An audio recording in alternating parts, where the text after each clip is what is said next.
Look who we've got this week. We've got Mr. Titty Respecter, aka Hersch, one of the best shit posters on the entire internet, may I add. How are you, mate? Thanks for being here. I'm good. I'm good. Thank you, boys, for having me. But I am not the best shit poster. You guys are giving me too much praise. No, no, no. I don't know, No, mate. I think you're up there. I think you're above that. We've probably got like a handful of people who we put in that basket where we sign in our WhatsApp groups. I was just like laughing at our DMs the other day when you were telling me about like this bizarre fascination you have with like rogue British culture and TV.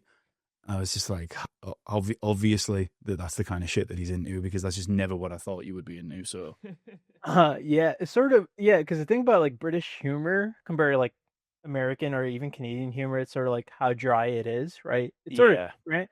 And to me, I think like I like dry humor a lot more, and sort of like watching Top Gear as a kid, sort of like molding my personality to be sort of like to have that dry humor, right? Like crack yeah. jokes here and there. So yeah, To become fucking titty respecter on yeah, Twitter. basically, right? Sort of like it sort of like changed the trajectory of my life, just like clicking on that show, right? As a kid, and now when you like look at the reruns, you're like, oh my god, like some of the jokes they were saying were like so Yeah. crude and like so fucking funny. Like looking back, Yeah. it's just like wow. Well, You never get. we need to get you on Little Britain. That's what we need to get you on. Yeah. You Oh you yeah. sound like that's yeah. It doesn't hold up as it holds up well if you've kind of into British humor, but if you showed that Mm. to like there was a TikTok experiment where they were showing it to people, like Yeah, 18, 20-year-olds, and they were just like, "Oh my god, you can't say that." You yeah, could tell they really wanted to laugh though, and it's because objectively just funny. But yeah, that's a fucking show and a half. That Yeah, it's you know, there's like a big culture shift, right, of like how humor used to be, and like and now when you like look at like the old shows from like the mid 2000s, right, or the British people would say the naughties, right, Yeah. basically, it's just like, yeah, I mean, you had like the In-Betweeners, right? I think you guys mentioned Peep Show, right? Like Yeah. The I think Office, right, and a few others, and even like in America and Canada, yeah, like shows like Entourage, right, like Yeah. and like and like to me, there's sort of like a time capsule, right? Like a moment like of that time, and like you can never get it back because like things have changed so much. No, Peep Show's the all time greatest for me. To be fair, when it comes to like anything British sitcom related, I know that like The Office is rightly incredibly popular, but if you're going to do one or the other, it's like it's Peep Show hands down. I mean, Little Britain is one that it's like surreal watching it back. If I'm honest, like some of the like just some of the things they've written into the show is just like absolutely crazy. What even back then, like what they were doing and saying, which I just can't even say. There's no way I can even bring it up because it's like we'd be cancelled. just type in Little Britain Mountain Clunes Yeah, if anyone yeah, wants, and that yeah, gives you a yeah. good flavor. That'll do. Yeah. So I've Yeah. just right. So another week, another insane week. We've been trying to do some prep for like what we're going to talk about, and what we are going to talk about is everything that's been happening over in the AI space. Loads of all the developments there. From on Saturday afternoon, I was of the impression that Moltbot Reddit was going to take over the world, and then we just learned that like that's all just fake and bullshit, and you're probably going to destroy your laptop if you just blindly installing everything it's asking you to. Vitalik has said that L2s are dead. Um, the Epstein files has somehow made its way to crypto Twitter as well. And apparently, of all the sordid activity that Epstein had done throughout his entire life, he drew the line at pumping, pumping crypto tokens. Ben And Pasternak's in the Epstein files. yeah, and obviously Hyperliquid's been doing well with Hip4, and we can talk about where that's going to go. And I want to yap on a bit towards the end as well about what you've been working on, Hirsch. You're a man Mm. of the wild, and you're working on something at the minute that I'm feeling pretty optimistic about in world markets. I was listening to the stream that Kevin did on, I think it was Kevin Lucas, maybe actually on Gwart a couple of weeks Yeah. back, and I was like, yeah. So then sparked the conversation that you and me were having, and we'll probably have the lads on this one. Mm. But as we go live, we've got Bitcoin at 74k, basically around about 74,700. And I always laugh when I look at the top gainers on CoinGecko, just like pure crime. Like some things up like 161%. P Penguin, you know. And but yeah, how are you feeling, gents, at the minute amidst everything else that we need to talk about? You know, is the life in the old dog? Hersch, you can go first. Just- I think it's never over. I know you guys can call me like a perma bull, perma retard, but like it's like on a long enough time frame, like crypto is like always one, and I don't see that changing. I mean, like the market sentiment, right, changes, right, from time to time, right? Like, yeah, like people are either debunking the 4-year cycle theory, right, or sort of like it's just like it's gonna be just perma up only, right? And to me, it's like you can't have rainbows and sunshine without the rain, right? Like sometimes you're gonna have like shit periods, right? And like this has been shit since like Trump took over, right? Yeah. It's like everybody was so sort of like bullish on Trump, and few of my friends were like, yeah, this is probably sell the news event, right? It's just like Trump taking office, right? Like being pro crypto, just know there's gonna be some crime involved. And and there's been like so many memes about like Trump's youngest son, Barron, sort of like trading against Yeah. us. It's like, bro, it's like the cabal we're trading against. It's not even market makers anymore, right? It's not even Wintermute. It's fucking the Trump government, right? It's like I'm PvPing like basically God himself, right? Trying to make some money. And yeah, I feel like Yeah. maybe like if Trump loses his midterms and he's out the office, I think crypto might pump again. But yeah, they've extracted so much, right? Yeah. How, and I mean, I know how you feel as well, Grant, about sentiment, but how funny is it that we like spent however many years throughout the previous administration talking about when we finally got to the end of Gensler and the SEC and all this kind of thing, and then what did we get on the other side? We got Trump, Melania. Remember Barron? Remember the Barron shitcoin as well? That was actually a revenge trade that went well for me because I was like, "There's no way this thing isn't going to be absolute dog shit." So I actually traded it and then got out on like a 2x or whatever and made back what I'd lost trying to like catch Trump and Melania. But you're right, man. It feels like everything's been just a slow bleed of all awful sentiment since then, really. Yeah. Grant? Yeah, no. Let's get to it. We got a shitload Yeah, of funny stuff to talk what- through. So What is there to even say? Yeah. I mean, right. So I'm going to start with the Moltbot stuff because the TLDR of the TLDR on this thing is it started with Claude and Claude Code and everything we've been sort of like monitoring over the past like 2 weeks since the start of the year. Like every man and his dog like launching up Claude now. Like even your uncle is a vibe coder, and essentially we've got to a place where well basically anything has become possible. And then in the last 10 days, I would say, Claudebot was originally Claudebot emerged, which was essentially, if you've kind of been living under a rock at this point, and I think if you're listening to this, you don't really need this explanation, but I'll go through it anyway. Claudebot became Moltbot, and it was the essential information on it is it was supposed to be like what Siri never was. Like you could basically plug it into everything, and it'll like do all your bidding for you. That's actually possible in a digital essence. And then it grew and it grew. And then over the weekend, we saw. Can you just bring up my screen, Josh, while I'm talking through this?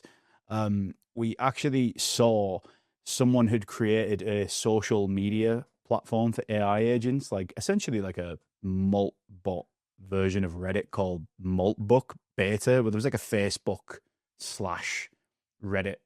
And essentially it was agents talking to each other about humans between themselves. One agent even proposed creating an AI-only language that allows them to communicate with each other without human intervention. Feels like the closest we've gotten in terms of proving consciousness in AI agents on a mass scale.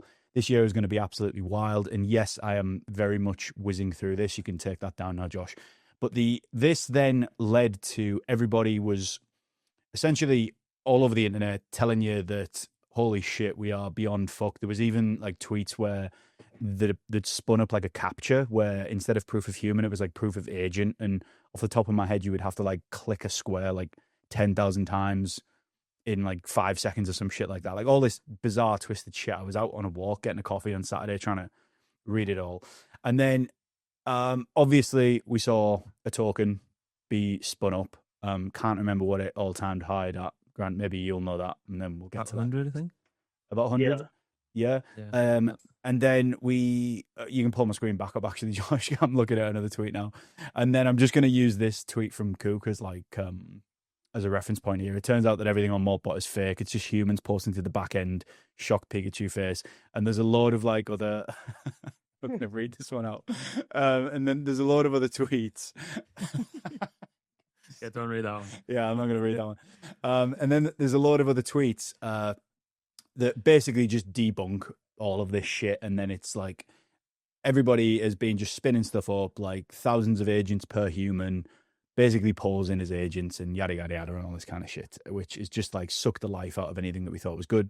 Josh, pull this down, please. And now we've ended up with the fact that it was probably just a fart in a can and it was a load of bullshit. So, yeah.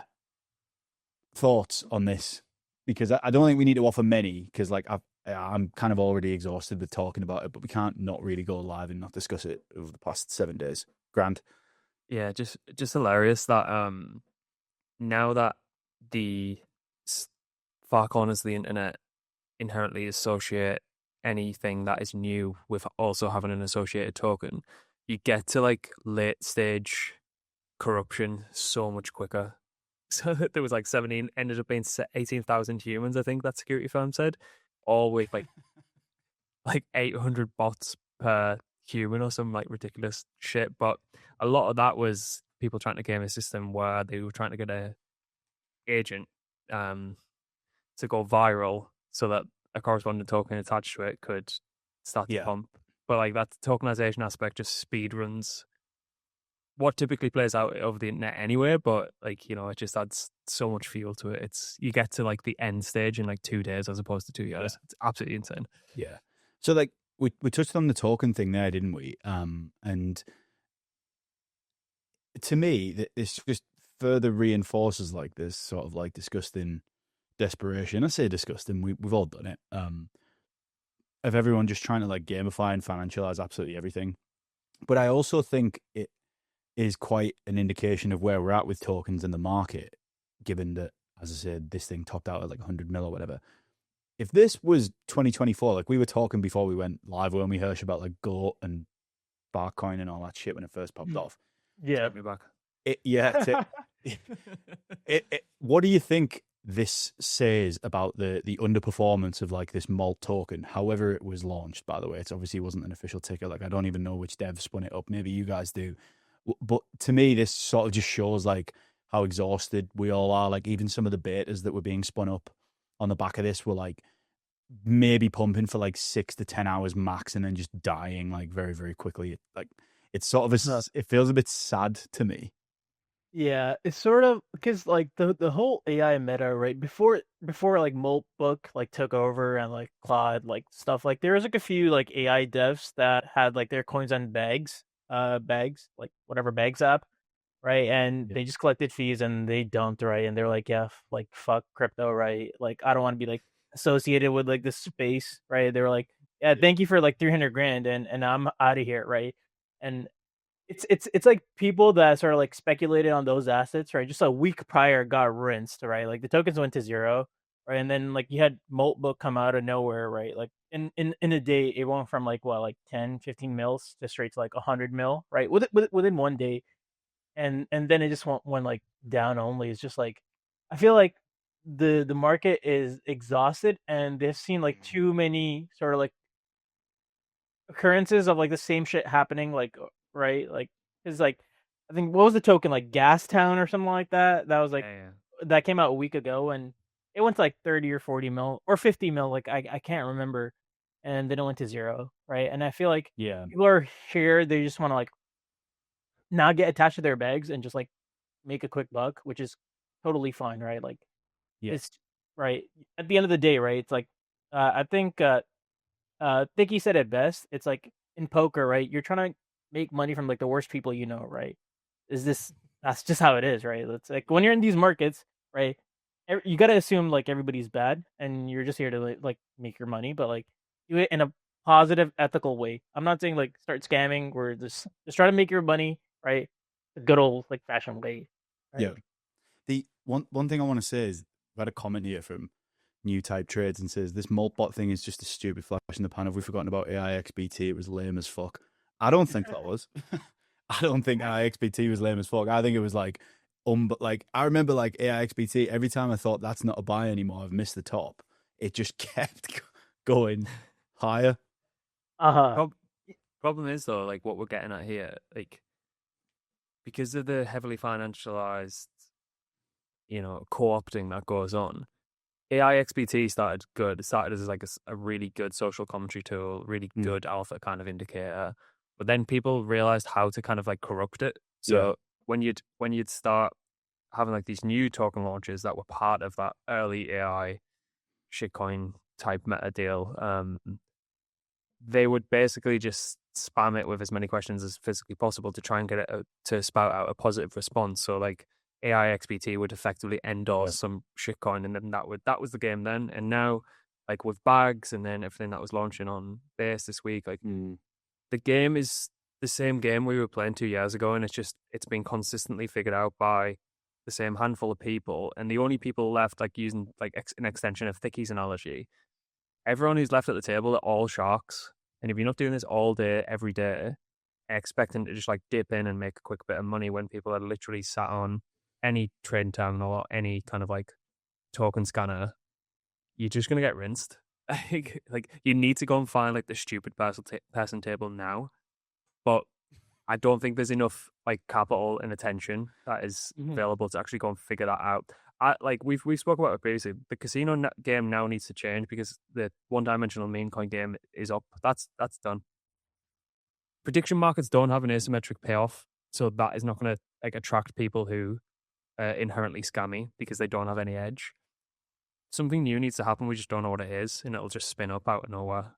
But that's why you need to keep like one eye on the ball and always keep a foot in the industry. I think. I agree with you like wholeheartedly. It's like because like people are always like, oh, like the Ponzi-nomics thing is done, right? Like we had DeFi sort of summers, DeFi like 2021 cycle, right? Like we had Ohm, right? Is that almost actually like almost actually a good project until the token didn't like price like tanked, right? It was actually a pretty good project. Then you have like all and all the like the sort of like the derivatives of like Ohm, right? Like you had like Klima DAO, you had Rome DAO, like so many, right? And people are like, oh, this is like, we're probably not gonna get Ponzi's after this, right? And then like fucking meme coins come around, and it's just like, holy shit, right? You find a new meta, right? And Grant's right, you just got to keep your eye open for the next meta, right? It's always gonna be there, in my opinion. I don't, it's funny when people say, oh, crypto like UX is so bad, like it's impeding like adoption. I remember TikToks of grandmas in Mexico showing people how to fucking loop their wrapped memo from like Time and Wonderland because it was paying them 90,000% APR. Like, if there is enough opportunity or if the product's good enough, people will fucking put up with that shit, right? So don't give me that bullshit. No. Yeah, you're right. It's like the UI thing. It's like I feel like it's just a farce. It's like I don't care about the UI. If I can make money, I'll use the product. That's it. Yeah. I remember like specifically like one of my mates who's an electrician, like we were in the car once and he was knows what I do, and he was like, he's like fucking crypto, he meant. The last time I touched it, he went, was this time thing. He said I was in the pub, he said, and one of my other fucking idiots that I work with was saying, you need to buy it because it's impossible for the price to go down. It just goes up and up and up and up. And he went and he goes, so I bought it and the fucking price went down. I was just like, I know we laugh because like how many people probably got fucked by this shit, but it's just like what that's right what you're saying. Those people aren't coming into the industry now because like no. every other you need, like I think Jez says it right, you need someone who's like inherently stupider than you, who you classify as thick, to make a load of money, to bring like a next cohort of people in. They're just not coming in because no one thick's making any money. Yeah. But I slightly I disagree with you, to be fair. I do think that, and we saw this even last week with the Copper Inu, I think that prediction markets are one thing and like where that could go, but I truly believe, because I've thought this before, that that's the end of memes. I don't think you can underestimate greed and people's desperation to make easy money by any means possible. Like, literally look at Copper Inu last week, and I know it got exhausted and like ran out of steam at what, like 17 mil max, like maybe topped off that. But I still think there's life in the old dog somewhere. It'll come back around. I just think it's too much of a cesspit. I think the game's been figured out. It's every single token that's run over the past 2 years has been completely manufactured with controlled supply, and no one wants to admit it, but it has been. Yeah, like look at With. Apart from Ham, no names mentioned, but everything is all. Well, I mentioned supply, control, and distribution. Mention the names. You can mention the names.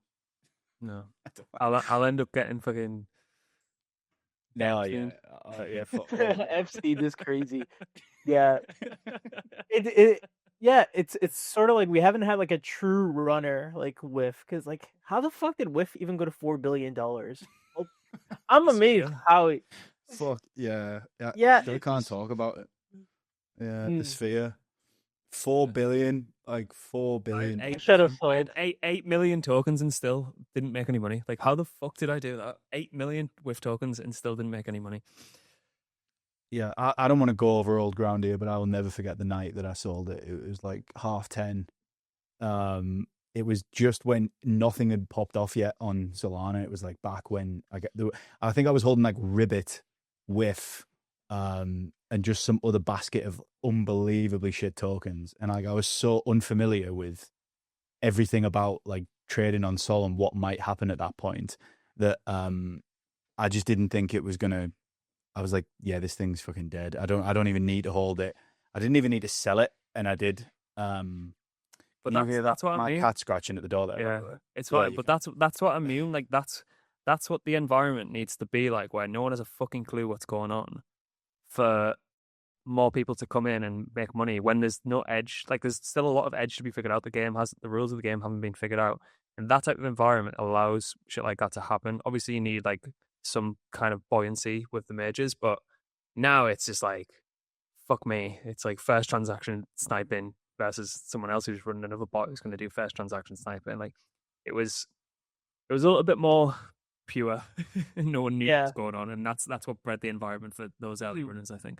Yeah, it's sort of funny because the people, the snipers that came right later on, they sort of came from like the sneaker botter like community pipeline, right? Yeah, because I remember like reselling was pretty big, right? And the skills of like making those like copying bots for like Supreme like shoes and like whatnot, I think it's all in Rust, right? So like the skill just translated, right? And then they came in and they ran it up, right? Which is like, wow, like holy shit. Insane. Right. What's next? I know we've got like a mountain of shit to go through, and they're all really fucking funny. So Alex letting the cat out. So what did we? I think Vitalik's just announced that L2s are dead. Sorry, I'm back. I'm just trying to stop my cat from scratching the door. Just throw out the fucking window. They always land on the feet. Don't want to, I just came back and put my headphones in and L2s are dead. Yeah, well, but Big Man V, you've got all the copy there. Like, what's he saying? Yeah, I do. Well, I wanted to talk about the rent to human stuff next, actually. All right, let's do that. Yeah, because that's hilarious. Have you seen this, Hersch? Yeah, I did. I saw a funny meme. It's like my skills as a thing. It's like I could give blowjobs. Like an AI agent or whatever, or like the human said, like, yeah, my skills are giving blowjobs, and I'm like, oh my god, this is fucking hilarious. Right? So it's like Craigslist, but for fucking human. This is insane. You've just like beat. So right, I'm gonna go back to the actual explanation of what this thing is. Josh, will you just pull up my screen? Because Hersch is just like front on the conversation there. The TLDR on this thing is this like dev built this on Claude. It's like renthuman.ai, and this was 2 nights ago when he posted this. Already 130 people have signed up, including an OF model and the CEO of an AI startup. If your AI agent wants to rent a person to do an IRL task for them, it's as simple as one MCP call, which is wild. And then he did actually post an update yesterday where he said the site is down and Claude is working to bring it back online. There is no coin being launched, crucially. People can impersonate others on the site, so please be careful trying to patch this all today. Right, yeah, you can drop that screen. So this is just so hilarious because it's like the biggest comeback around that I've ever, like, it's like, this is the most like Black Mirror shit imaginable, isn't it, really? It's like, people always thought, oh, the robots are going to work for us, but in actual fact, the robots are like basically sending us tasks and saying like, go and earn some dollar. And I was thinking about this. I was thinking like, what's the worst thing you can imagine someone would do, like task wise, for money from an AI? And then Hersch, you've already Yeah, it's like never underestimate like the depravity of like a human being, right? Like yeah, we could do a lot of fucked up shit. That's the thing. yeah. It always goes like how early, like the earliest adopters. I don't care what anyone says. It's always the OnlyFans models. Yeah. They're early. Frontier of tech. Yeah, always early. Early. Do you know, you just can't like knock the hustle, really, can you? With the OF guys. It's fucking great. So right, moving swiftly on.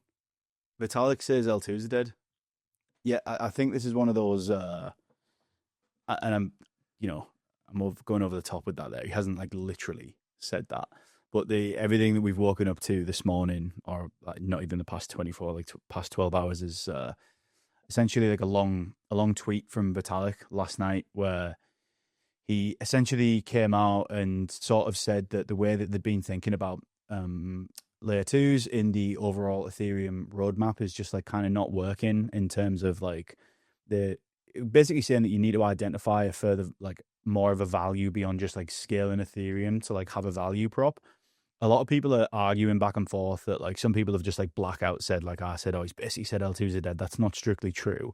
He's essentially saying that the original way that we thought about L2s like serving a purpose isn't currently working anymore of the whole broader picture of scaling Ethereum. However, I think that what is true in all of this is there are some layer 2s, notably MegaETH and Starknet, the two that immediately come to mind to me, that do tick a lot of these boxes in terms of like identifying a value other than just scaling Ethereum. But yeah, it's a bit of a weird one. I mean, you can see like every man and his dog has been commenting on this one essentially, and like laughing, and all the memes are coming out basically saying that it's dead and yada yada and all this kind of shit. But yeah, I just want to get your thoughts on this, fellas, before we harp on the info any further. Grant? Me? Yeah. Yeah. I think the writing was on the wall a couple of years ago, wasn't it, really? Like, we brought it up not in this year's thesis, the thesis the year before. Like, and it was just obvious that basically just an extension of Ethereum with similar kind of bandwidth constraints and no higher throughput potential was just like, what are we even doing? And then there was, everyone was professing to be Ethereum aligned, and then you had like runtime issues affecting interop between anyone building on the OP stack or Arbitrum, and then it was just like what are we actually doing? Like, what are we actually doing? I think we've seen from like the last run up, there's definitely not demand for enough general purpose block space across Solana, Base. Did we go anywhere else? Maybe for a couple of weeks. But what I think is important here is not to throw the baby out with the bathwater of what he's actually saying, because a lot of people just take that as face value and say L2s are totally dead. I think what's interesting, which backs up what we've been saying for quite a while now, is anything hyper specialized that is purpose built with a real intended stack in mind to enable different use cases and applications definitely still has, well, infinite potential, in my opinion. And obviously that backs up what he was basically saying. So the day of like general purpose being able to raise, like, God knows how much money is being poured into them. Like, it's got to be in the hundreds of millions. But at the same time, I still do feel like there's so much room for development at the L2 and the roll-up level with regards to if it's MegaETH or Lighter have shown like really, really good proof of concept stuff. I know there's a few others that are building like like Starknet, and there's a few others that have got really, really hyper-specific use cases. So general purpose stuff, I think, will just slowly bleed out over time. They'll probably pivot to being like info providers, but the hyper-specific, with enabling different use cases on top of them, I think they've got like a bright future, to be honest. Yeah. Yeah. Before I throw that to you, Hersch, as well, I want to tee you up for this because I don't want to put words in your mouth because you guys are building on Mega-ETH, but I think, in my opinion, like the way Mega is kind of like being set up to be just like ultra low latency, outrageously high TPS, just to like create this battleground for apps where things like are going to be achievable on chain that just haven't been able to be elsewhere in the past, like, and kind of making sure that efficiency is like basically put above everything. And I think it all supports this sort of theory that many of us seem to be having, that you shouldn't even really know what chain you're on, as long as like the end goal should really be the apps are interested in and like give you something to play with and actually work with. And I can think of like some names, we've said it a few times, like whether it's Euphoria with tap trading, shit like that. Like if you're building something that supports something that should give you like a Web 2, like UX, UI type feel, then obviously it's not just a case of L2s are redundant. It's like what we're saying, that like general purpose, like Polymarkets on Polygon? Polymarkets on Polygon. Yeah. Yeah. It's sort of like I agree with Grant and Vitalik's are like take, right? It's like focus on your niche, right? If your niche is like to be like hyper performant, right? Then do it, right? It's like don't like beat around the bush, right? Or don't just like stay in the middle, right? Don't like twiddle twaddle, right? Just like you're not picking a side. I feel like, I mean, like if you don't pick a side, like I feel like that's when you get sort of left out, right? This is like Vitalik saying, right? Like for the like just general purposes, like that's not the way forward. It's like it's either focus on performance or focus on privacy, right? Like those two things are to me like are the only like sort of like way forward, right? Or for L2s, in my opinion, right? It's be super like performant oriented, right? Or be like private, right? And that's pretty much it. Yeah. And I also think that baked into this, and I've been thinking a lot about L1s and where we go from here as an industry and what's working, what's not. I think like I'm going to get onto the Monad thing because we were tagged in a tweet this morning from someone who's obviously a frequent listener of the pod. But I think that we have seen the end of experimentation in the layer one space in terms of like new huge projects being funded by millions and millions.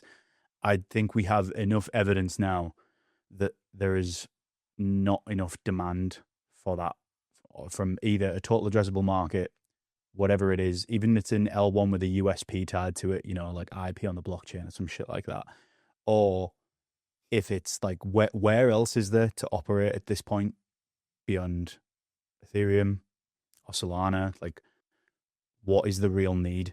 And I do think that we've seen the end of that in terms of that sort of development. I might live to eat my words on this, but I'm not sure it's interesting anymore. Not only is it not needed, I just don't think it's interesting. Like, I can't think of a use case beyond the one that I want to talk about in a sec that you've tweeted, Grant, with Base, that I just don't really know why we would have a need for that.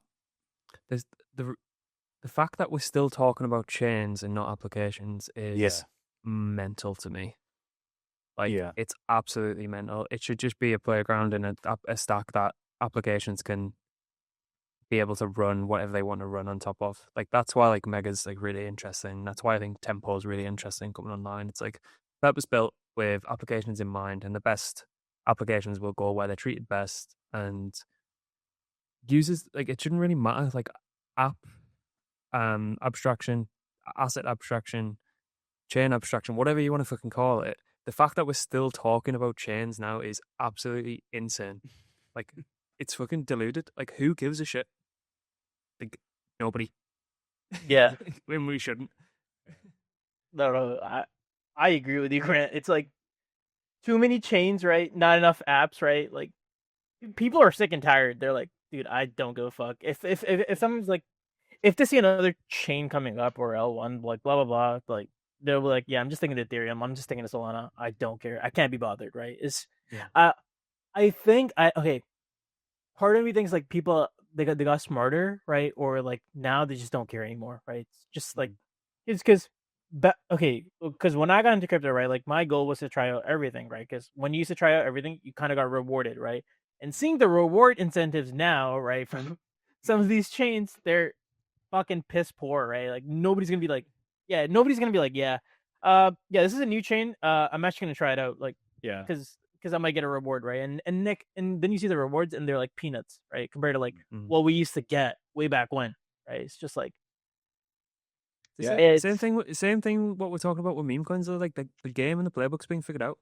Like it's the same shit. Everyone runs the same marketing campaigns. Everyone knows what to expect. This happens, then this happens, then this happens, then this happens. Like everyone knows like the well trodden path. Whether that be like in microcosm with like how to launch a fucking meme coin and 98% of the supply gets bundled by the same 10 people, or whether how to launch a network, that is all done. It's all tried and tested, and everyone knows what's next. So there's no like asymmetric payoff because people is already second guessing what's actually coming. So there's no edge. Like, and people aren't willing to do things a little bit outside the box, nor do people give a fuck. So it's not that people are just getting wiser. It's actually that nobody also cares. They just want really cool apps. Yeah, but Yeah. nobody cares because of all the reasons that we've just said there. There's no money to be made. There's nothing interesting happening, and it's like the same playbook, just tried and tested and rinsed and repeated. Yeah, It's a Mexican grandma on Time Wonderland looping wrapped memo. Like she doesn't know it's on fucking Avalanche.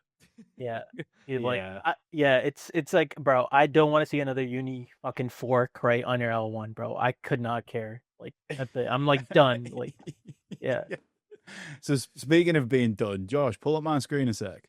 Because while we're talking about this is the tweet that we have to bring up. So this, I think, backs up some of the conversation that we're having. This is James, co-founder from Monad, as I would say. And he tweeted, Monad just executed his 19th transaction. Obviously, that's not true. But the fact of the matter is, many people definitely would think it's true. And that in itself is the joke. What does that tell you about mindshare and sentiment towards literally the newest L1 that's come to market? Does that not just support everything I've just been saying? That I think we've reached the end of any attention span conceivable for layer ones. Yeah, wake me up when there's like interesting app on it. Yeah. But I feel like it's kind of too early to like sort of like think about Monad being done, but I think they could turn it around. Right? It's a talented team, right? They know their shit. So, and to be clear, that's not what I'm insinuating here, and nor is what James is insinuating. But it's like the running joke that like nobody's using it. Like the data suggests people are using the chain. There's things being built there. There's like apps and primitives and things coming up. And I'm with you, Hersch. I think like that team and the tech and everything is all there for it to be. Yeah. For it to be a success, because like networks don't just take off overnight either. By the way, like we talked about this before. Look at Solana. Yeah. Like Solana was like basically it died It twice. did. It was a fallout of the FTX grift, basically, and then all of a sudden became the golden child of the industry pre-Hyperliquid. So, like, I think we all know what could still happen for Monad, but I just don't think we see anyone else like have a go at building another L1. Yeah, and it's funny you mentioned Solana, because I remember using Solana when they didn't even have a fucking proper wallet. It was Solet, which you had to like pay tiny amounts of Solana to even add tokens to your wallet, right? Which is like insane, right? And to see that transition from like Solet to like Phantom, and now like Phantom is like the de facto wallet, right? Soulflare as well, and just seeing like how the sort of like the fake DeFi TVL on Solana from like Sunny and Saber days, right, to like transition to like more legit projects, right? It's like, wow. It's sort of like the watershed moment. I think FTX sort of like at Solana at $8, so it's like watershed moment. It's like, holy fuck, like it went from like a grift chain into like a real fucking chain. Yeah, right. Sunny and Saber, Jesus Christ, everyone was launching with like 2% circulating supply, and SBF owned the remaining 98%. Crazy. I want to briefly touch on Hyperliquid and HIP4 because it's important that we do this week. And the TLDR on this is, so Hyperliquid announced, going to say it was today, maybe through the night for us or whatever time, Outcomes, which is it's a new primitive for prediction markets and bounded options on Hypercore. HIP4, obviously the next step along from HIP3. It's fully collateralized contracts that settle within a fixed range, no leverage or liquidations, anything like that. Basically the answer to Polymarket, but fully on chain, composable with the existing infra stack. It works the same way as any other prediction market. Obviously, some people are pointing out that don't bring my screen up. I'm reading off some notes, Josh. Jesus Christ. Fuck it. But basically, some people are pointing out that this could be. Take my screen down, man. This is for the next tweet. People are pointing out that this could basically be just the absolute game changer for Hype entirely, in terms of being able to hedge your perp positions with outcome markets. One of the things that has come up, which you'll have just seen on my screen here, which I do want to show you in a sec, is that an important note to mention here is, Gaz mentioned this on the bulletin yesterday, is that Jeff has been working on a project called Door. I think it was long before prediction markets were even cool. 2018, which is kind of wild. And it does make you think, is this, I'd love to know what he's been thinking throughout the explosion of Kalshi and Polymarket and all this kind of thing. And then now bring up my screen, please, so I can show this. This tweet that came out a couple of days ago from Sean the Demons, I think is on the research team at Blockworks. Even if HIP4 captured 100% of Polymarket's volume, the line item would add just circa 5% to Hyperliquid's revenue. I believe this highlights that the scale of the perp markets, including HIP3, is massive. Hyperliquid is undervalued at 7 billion versus Polymarket's 10 billion recent round. Now, obviously, there's a lot to this, that what this could assumptions, mean. Isn't there? Yeah, there's a few assumptions, Nev's jumped in here, with the Hyperliquid valued at 30 billion, fully unlocked, etc., etc. There's buybacks and all that kind of thing that needs to go into this conversation here. But to me, I just think bullish Hype. Grant, what do you think of this one?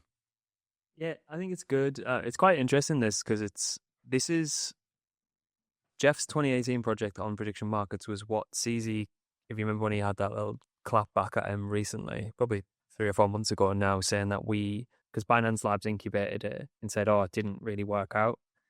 That was the thing that he was holding on to with regards to I know who Jeff is, and I'm going to kind of acknowledge it through this failed project that Binance Labs incubated. HIP4 has been floating around for a while now. I'd probably say 6, 7, maybe even 8 months, and it kind of got poo-pooed initially in Discord. I don't know whether it's a timely announcement. I don't really know how much it will add to the bottom line if we're just going to look at everything through a revenue lens with Hyperliquid. I do think there's a really good angle with regards to builder codes and what that could potentially look like with HyperEVM and HyperCore interacting with prediction markets. I also just immediately think it just shines a light on what the valuations of the current rounds for Kalshi and Polymarket are. I still think people are going to just continue to throw money at that, and those valuations will just continue to go up.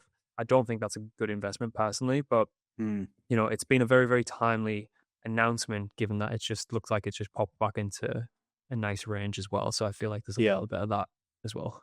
I think I put something out earlier just on my own Twitter, and I was obviously half kidding that for me, what you kind of have to look at here, and yes, there's things that you can mention with the fully diluted valuation stuff. We all know how the game is played here.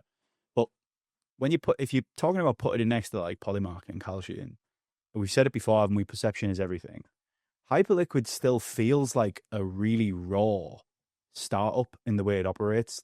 However many people on the team, I'm sure there's more than 11 now. Even we laugh at some of the way the account tweets. It just, I swear to God, it feels like Jeff sometimes is just sitting in his underpants on the couch and just tweeting when he remembers that he has some comms to post. And I don't think you can discount the potential of the valuation of this thing, of what it could be. I know we're hyper speculating here. If you imagined Hyperliquid, because everything else is where it's at Polymarket wise from a revenue perspective, I don't think you can discount what people might view Hyperliquid as a brand and business if some of the other stuff became more polished and resembling. I don't think it can be. I know what you mean.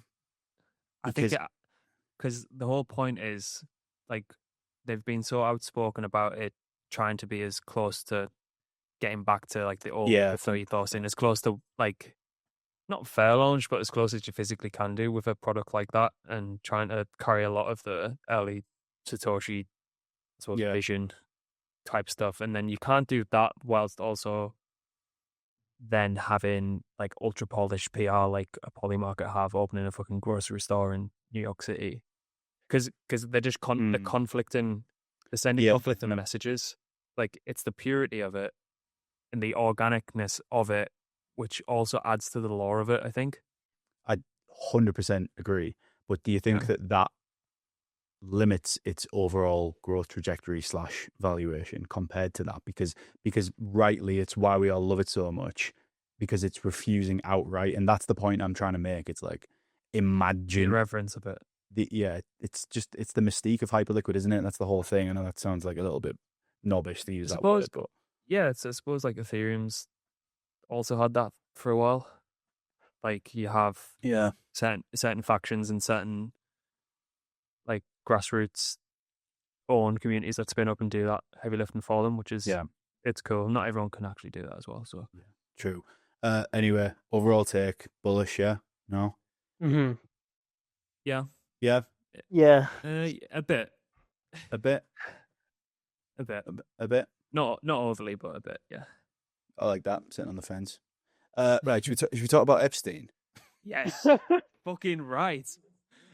Finally, some juicy stuff. Talking about the Epstein files. Fuck all that shit we just talked about now. Let's get into the good stuff. I know, yeah. When the fuck can we just like throw off the shackles and stop calling this like a crypto adjacent podcast? I just want to talk about Epstein and get Hersch on with his gamer headset every single week. And I can't bring my screen up because like I'm scared that everyone else, like on my Apple Notes there of like notes, I've also got that I'm buying spaghetti bolognese and Thai. Yeah, everyone knows you're having a Thai curry on Saturday. Everyone knows I'm having like spag bol for my dinner tonight now. So jokes aside, we're so basically another thing this week is where do we even start with this? There's obviously the Epstein files, unless you've been living under a rock. I wouldn't even call like Josh laughing in our private chat. If you do want my spaghetti bolognese recipe, I did get it from my missus and it is absolute fire and it comes together in like 30 minutes. So I will share that if anyone like live wants me to, jump in the Discord or whatever. But anyway, right. So the easiest way to do this is the Epstein files have come out this week, and baked within a lot of the Epstein files, there's like 30 million of the fucking things or whatever. There are deep ties going back to crypto, early investments in Bitcoin, Coinbase, to the point that we were running it through Grok and like getting some sort of like key verified connections, like Coinbase investment in 2014. Epstein invested approximately 3 million in it. Blockstream investment in 2014, seed round, MIT Media Lab, Brock Pierce, which we're going to get onto, like assassinations and all sorts of like twisted shit. But I don't even know where to start with this because there's so much potential in what we could like talk about. So do you want to just set the scene with this, Grant, before we start looking at some tweets? Because there are a few.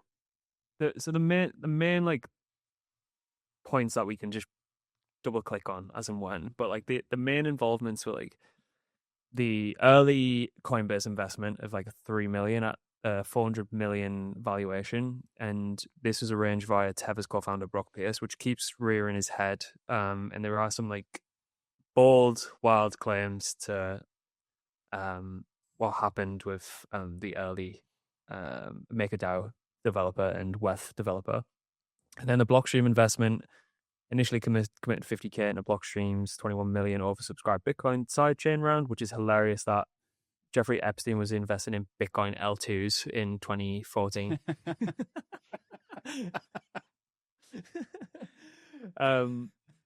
And then we also had some investment into one of Peter Thiel's rounds, and that was like a $40 million fund, split across two funds, which could have tapped into certain projects that are still existing currently. And then the MIT Media Lab investment is one of the dodgy ones, which is over 525,000 from his personal Epstein donation to Media Lab, which between 2013 and 2017, these funds contributed to Digital Currency Initiative, DCI. 2 seconds, someone's calling me. That hired and paid for 3 of Bitcoin's 5 core developers during that time. But when we were doing the pre-show, we were talking about like, well, who else do you think was using Bitcoin at this time? Because they were all fucking lunatics, all buying drugs off Silk Road, or doing nefarious shit with it. So, like, what else do you expect to be brought up during this time? But he was very, very interested in it. But if you want to bring up Gwat's tweet, which is absolutely fucking hilarious, you can probably start going through a couple of those tweets from there. Yeah, pull my screen up, please, Josh.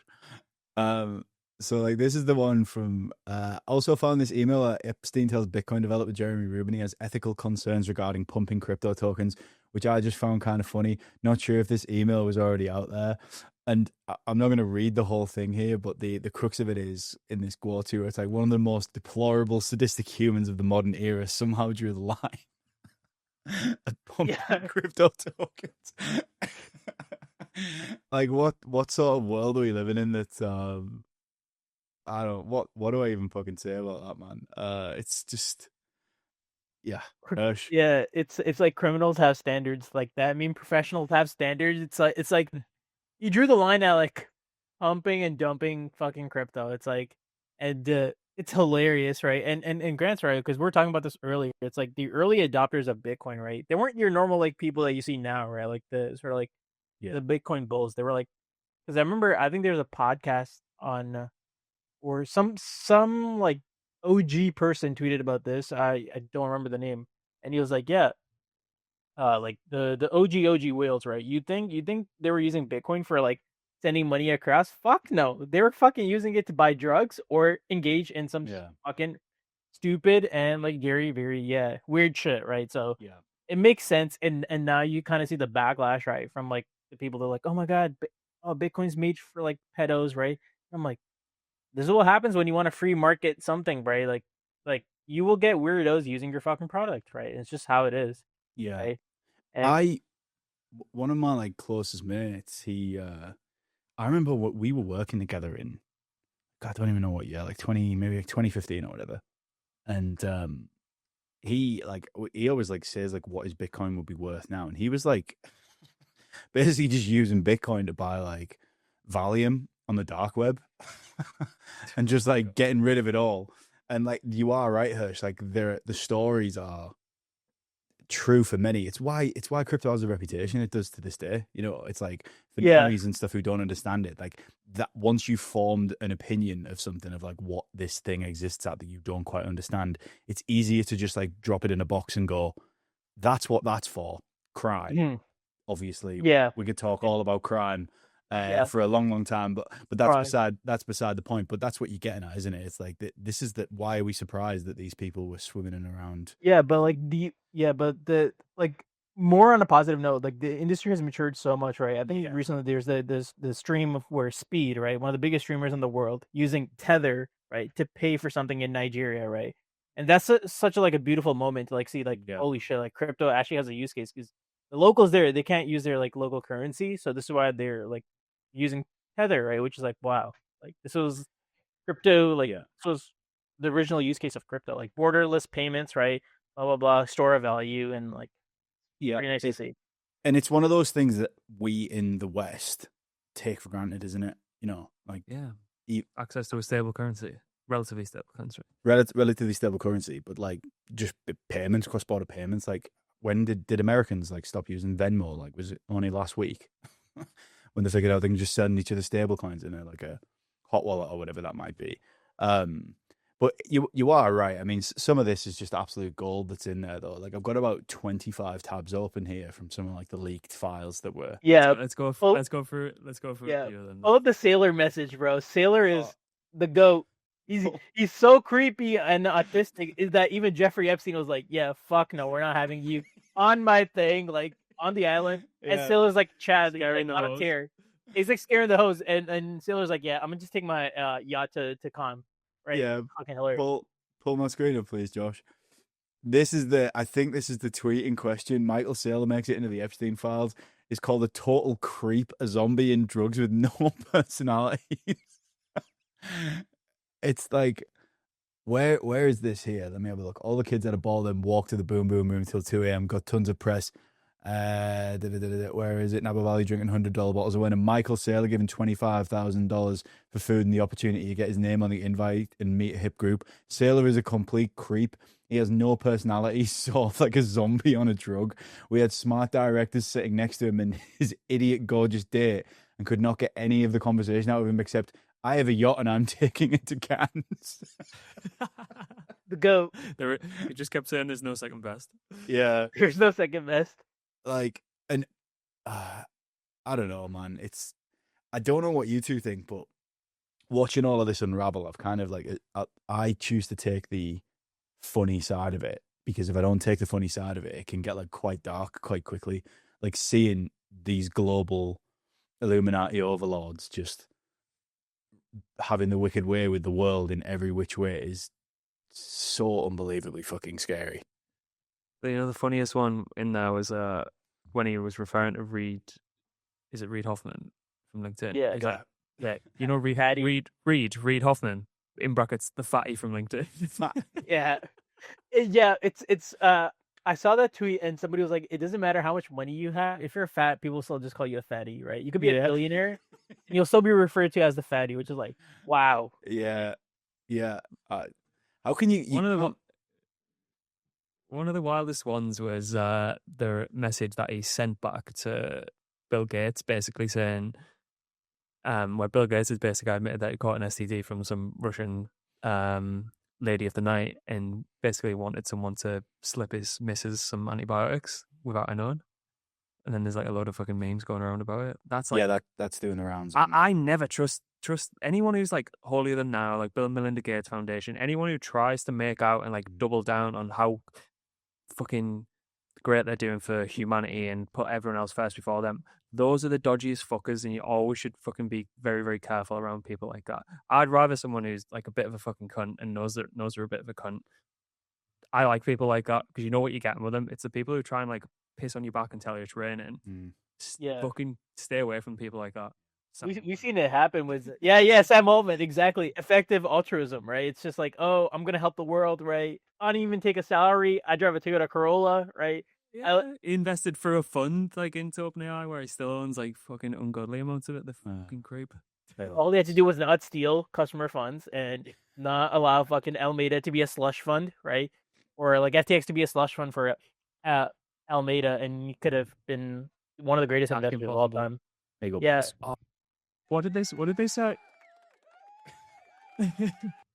I can't even hear that. I think you get an applause there. I can't hear it. What did they sell that Anthropic round at? Didn't they like sell it to someone for like dirt cheap? It's like 800 million or some shit. Mm-hmm. It's going to be worth like $1 trillion. Yeah, Anthropic to $1 trillion. Yeah, it just brings us on to like the other sort of like even people like I was going through the Epstein files and I searched up Vitalik, right? Because just out of pure curiosity, and there was like this email right from this one chick to Epstein. It's like, oh, we have this guy in Russia. He's smarter than Vitalik. Maybe he could build a blockchain better than Vitalik, right? And I'm like, this was in 2017, right? When ETH was still in its like early like infancy, right? Stage. And I'm like, wow. When they on about Michael Egorov? I haven't seen that. It might have been someone like lying. I'll just say it anyway. It's like never let a lie get in the way of a good story. Yeah, spit it out. Go on. Yeah, spit it out. I'm trying to find the other one. But Vitalik was a Peter Thiel fellow, wasn't he? As well. Was he? He did a Thiel fellowship, if I'm correct. Peter Thiel pays like a load of prodigies not to go to university and college and basically create a new world order with him. And I think Vitalik was one of them. That's quite funny though that they were just like saying, we found another Russian, as if it's like that's the prerequisite to build a chain. Exactly. Over a rock. Some skinny fucking weird Russian. So this guy must be the next coming of like Vitalik. Yeah. All right. So I want to get into just what you're doing at the minute, Hersch, because for your tender years, I think you've been around the block a bit, mate, as is evidence in the past hour or so.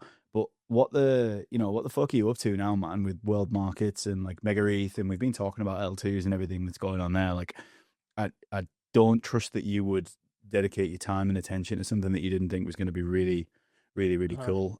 So yeah, tell us a Yeah. little bit about that, please. Damn, it's like damn. You called me a relic, being in crypto for so long. Yeah. You've been around, right? Yeah, it's sort of. Yeah, I'm at World Markets, right? We're like the first canonical DEX on Mega ETH, and the reason why I joined the team was like, yeah, is like I've seen so many iterations of like a normal like perp DEX, right? It's just like perps, right? That's pretty much it, right? Spot, that's it, right? But I've never like from the pitch that that I got from Kevin and Lucas, right? My co-founders was like, how about a DEX that has sort of spot, perps, and lending, right? All unified under like one cross universal margin, right? And you could borrow under collateralized, right? And I'm like, okay, wait a minute.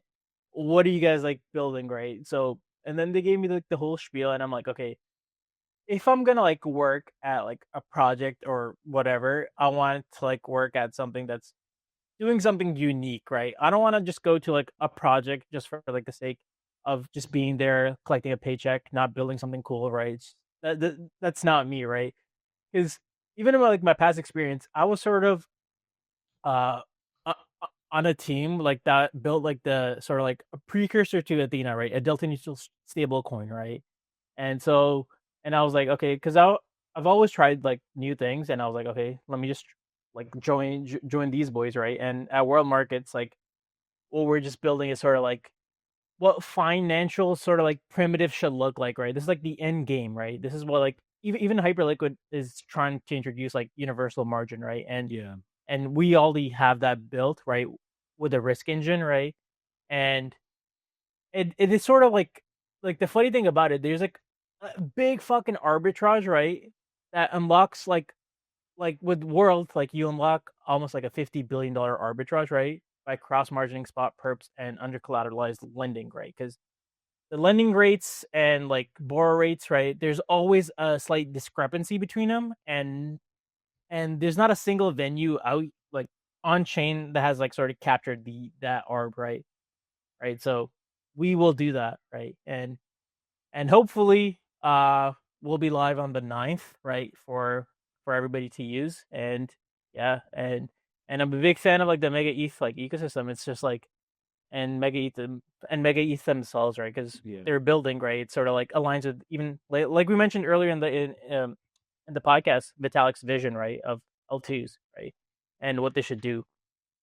So yeah, Yeah. Can I ask them like what the timing for you guys must be a weird one at the minute, seeing the whole conversation on the timeline, and everybody knows that, and I think that this will also be true for the L2 conversation. Today's news is tomorrow's fish and chip paper. Sort of means like here today, like gone tomorrow. But like, why did you guys choose to build on Mega? Like, what was the yeah. key The decision in that? sort of like funny thing is it's that the project we were like prior to me joining, right, Lucas and like our other co-founder, they were building on Monad, right? But Monad wasn't as performant or cheap enough, right? Because another thing you got to take into account, it's like if you want market makers, right, or like people like that, like uh market making on your perp deck, it's like they're not gonna rewrite their scripts, right, to for your new like chain, right, or whatever like application like that you're on, right? Because it's too expensive, right? And base was too expensive, right? Monad was too expensive, but Mega ETH was fast, more than fast enough and cheap enough, right? In which like we could actually build something on chain because like what World Markets is it's fully on chain, right? It's there's like nothing on like the back end, right? But what it is, it's like you have it's the first ever, right? Like you have spot perps and under collateralized lending fully on chain, right? You really don't have that. It's like so yeah. This is what I mean about like a chain invisibly enabling that to happen through its throughput and latency. Like this, Yeah. and everyone will just interact through world, and then you know once Yeah, it exactly, right. truly gets traction and product market fit, and everyone's fucking singing "Come buy our," it's like nobody's talking about it on Mega Reef, and I think the Mega Reef team know that as well. I think they want to champion that. We spoke to Pred quite Mhm. extensively about it as well. that's how it needs to get to. Yeah, because like whenever you use like suppose like if you want to do the basis trade right, you can't do it. You cannot do a basis trade right. With us, you can do a basis trade right, but you could do a leverage basis trade right, and it's all sort of like regulated by our risk engine right. Yeah, so it's like so there's no like cost for concern right. It's sort of like risk free money, but then again, there's always risk attached to it right. But otherwise, should be relatively risk free. And is it just going to be crypto markets, or is it going to be like traditional assets as well that we're seeing more of now? Yeah. Sort of at the moment it'll just be like majors right like because the thing about like we cannot list like meme coins early on because like meme coins will put too much stress on the risk engine Yeah. and it doesn't make sense right Yeah. it can add list a liquid coin right sort of like that but yeah like just for traditional markets at the moment we're going to have an integration with BRICS money right they're like the Turkish lira right FX right incorporation with world and hopefully like if there's demand right which there will be right we'll integrate more and more sort of like products right that people are willing to trade. Cool. I mean, I think you're on the right side, man. Because even as we're talking, I was like reading about like other notes that we've missed off this sheet, like Stephen Goldfeder from like Off Chain Labs and Arbitrum, like kind of crashing out and saying we're not Ethereum and this, that, and the other. And I think that you guys are pretty well positioned at the minute on Mega for yeah success. it's just like fingers crossed that hopefully everything goes well right that's all we could sort of like expect right it's just yeah I'm sure it will. And I think what we'll do is we'll probably have another stream with the guys on the like not shit post. Yeah, we'll go in the weeds on it. Yeah, we'll get into the weeds of this and not talk about Epstein while we're talking about like trading assets and stuff like that. You know what I mean? And if it's live, it'll be live on the 9th, all being well. Yeah, it'll be live on the 9th, right? We'll be going live when Mega ETH goes live, right? Awesome. We're day one. We can bring it up and then we'll let you shit. Yeah. Nice. Well, other things you guys want to talk about? I mean, we could just shoot the shit. It's just like it's just like the normal shill. Like that's out the way. It's like the plug-in, like what celebrities do when they come on like talk shows. That's out the way. So let's talk about some other shit. Like this, like we spent the last hour or so doing. Yeah, it's just like I can't be a boring guest, right? Like blah blah blah. Like we try not to have them. This is why you're sitting in the seat today, mate, with your gamer heads on. Thank you. Right, can I back up my bold claim of Coinbase and Base will pivot to in L1 within 12 months? Explain before we end the stream. I think that's why they flirted with we're looking into launching a Base token. I think regulatory clarity will allow them to do that. I'd imagine they go and build their own L1. They're too big to be paying rent to Ethereum when it's now just been discredited by Sir Vitalik himself. They've got huge interests in USDC, huge interest in CBE and CBBTC, and if they have a Base token as well, I think from what you've seen with Tempo, having like an enshrined, not to get too nerdy about it, but you can have like enshrined AMMs now at the base layer, allowing any of those assets to be used for gas. So that's my big prediction, which I didn't include in the thesis, but I want to kind of put that out there now. Mm-hmm. Yeah, and they'll use Commonwealth, which is Patrick O'Grady's new framework. And we're going to add an extra. We should spin up a prediction market for this, or for Grant's sort of hot take. Yeah, and are we going to see people flocking from unmentioned other L1s to build out the base ecosystem on behalf of Commonwealth? No comment. No comment.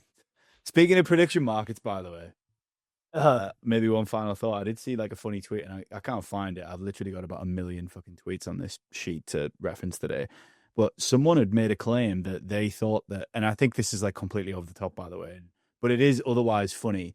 Someone spun up a prediction market, and it was like something like where I bet something like this food won't be delivered from DoorDash, from like Panda Express for $15 in 10 minutes or something, and like the money that the delivery guy made was like less than what he would have made on the settled market. So the market was settled, and then someone like showed up at this fella's door and like delivered the food that he'd spun up the production market for. And I was like, that's some sort of like weird, twisted version of reality that we are potentially going to be living through there. That it just generally feels like where this might go as far as the ability to bet on everything. Like literally the Trevor Noah thing that we saw the other day on the Grammys is like the takeaway maybe being that what can't you bet on? And if you can bet on anything, what are people willing to do for the bag?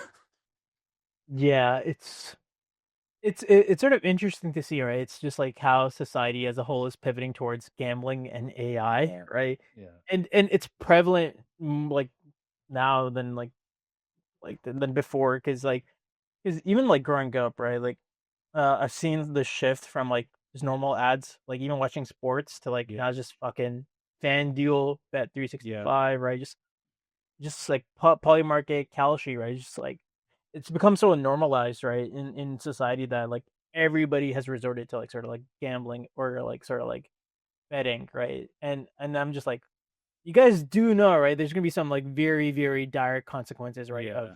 Of what like they're sort of like telling people to do now, but like I can't be like, oh, like I'm better than everybody, right? Because I don't gamble. It's just like, bro, I'm in an industry where every day is a gamble, right? I hope there's like Bitcoin doesn't go to zero, right? So I can't be giving like people advice is like gambling's bad, gambling's this. Is just like just know the risks, right? And just like don't try to hyper gamble everything, because you'll just alienate yourself from your friends and family, right? Because I've seen this like mock up, right, of this product, or like they had a demo that they posted on Twitter. It's just like betting on bills, right? In like an iPhone, like in an iMessage group chat, right? Like splitting bills, betting on it, and I'm like, that's a good way to fuck up your friendship, right? With people, is just like, holy fuck, dude. Yeah, I saw it. I seen that double or quits like checkout app. So like Stripe style interface, and then when you go in to pay the bill, so the bill's like $300, you can, it's like heads or tails basically if you can actually pay it or not. So they obviously have to be counterparty to that. But there's a few people, I think it's like Flip.fun or something. I could be wrong on that, but like it's just finding its way into every walk of life. Like even there's certain prediction markets now where I know they like options have been used as insurance since the beginning of the time. That's initially what they were actually used for, and derivatives, a lot of derivatives were. But there was this thing at a checkout page of when you book in a flight where you could basically pay the premium on it. So say it was like $50, and if you go on holiday for a week, if it rained over that period of time, you'd get paid out. So it was like a holiday, like terrible holiday, like weather insurance on it, and that's just a prediction market, and it's just an option, which is an insurance hedge.